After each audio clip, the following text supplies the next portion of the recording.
আব্বা, ওই আব্বা। কে রে, কোন ডায়রে ডাক পারস? আসসালামু আলাইকুম আব্বা, ভালো আছেন? কে রে আইছে কে?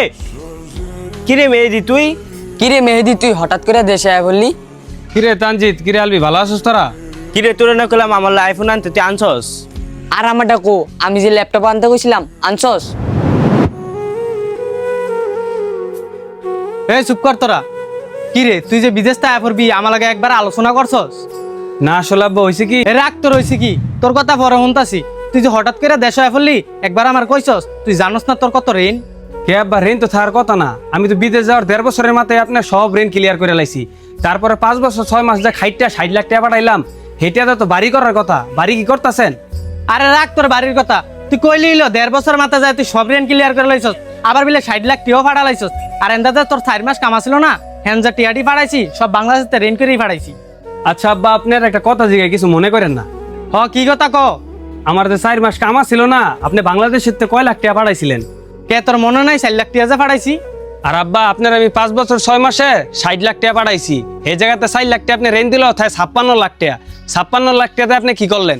ও মানে তুমি 56 লাখ টাকার হিসাব চাও? তোরা চুপ করে রেছিস কেলি? আর কস না 56 লাখ টাকা কি করছি? এই বেটা সব কথা আব্বারে জিগান লাগে। তুই জানাস তো আমাকে বিল্ডিং তুলতাস আব্বাই? তুই যে হঠাৎ করে দেশে আয় বললি, বিল্ডিং এর কাম তো এখনো শেষ হয়নি, এটিয়া দিব কে? আমাকে লাগে বিল্ডিং তুলতেছে মানে কি আব্বা? এটা কি শুনি? যা হচ্ছে সেইটাই। অগ কি কোনো ভবিষ্যৎ নাই? অগ ভবিষ্যৎ কি অনে আমি করে দিতাম? ও তাইলে অগ ভবিষ্যৎ আমার দেখতে হইব। এত কথা বাদ, তুই বিদেশটা না জানা আইসস কি লিখে হেই ডাকো? দেশে গেছি শখ কইরা, বিদেশ থেকে কাম কইরা সবটা আপনার কাছে পাঠাইতাম, নিজের লাগে কিছু রাখতারি নেই। এর মধ্যে আমার আকামাটাও শেষ হয়েছে, আকামা কর্ম যে হেঁটে আরও নাই। এর মধ্যে পুলিশে ধরে দেশে পাঠাই দিছে। আইসো সালা বয়ে বয়ে আমার মাথা খা। নাটক দেখতে আর ভাল লাগে না। দেখছিস আব্বার আগে আলো গা, তো হঠাৎ করে দেশে আটা ঠিক হয়নি। হই ওই নিজেরই চাইছে, আর যদি পুলিশ ওদের দেশে পাঠাইছে। আইসো আইসি, কিছু খাইছস? ঘরে আয়। না রে, ভাত খাইতাম না। তোরা লাগিসটা আর এটা নিয়ে করো যা, আমি একটু বাড়িটা দেখাই।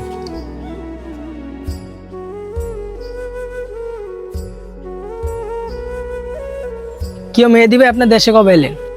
এই তো ভাই আইছি আজকেই। ভাই আপনার মতো লোক হয় না, নিজের কষ্টের টাকা দিয়া বাইগুন হয়ে বাড়ি করতেছেন। মানে আপনার কথা তো বুঝলাম না। কে, আপনি জানেন না এই বাড়ি আপনার ছোট দুই ভাইয়ের নামে? কি কোন ভাই, কিছুই তো বুঝলাম না।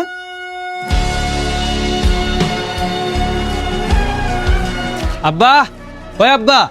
কি রে, তোরা আবার কি হইছে? আইতে নাইতে আবার সিলেন শুরু করে দিছস? সিল্লানের কাম করলে সিল্লাইতাম না তো কি করতাম? কে আবার কি করলাম? নতুন যে বিল্ডিং উঠাইছেন, এটা বিলে তানজি তার আলবির নামে দিছেন। ওরা তোর ছোট ভাই না? তোর অগ ভবিষ্যৎ দেখতে হইব না?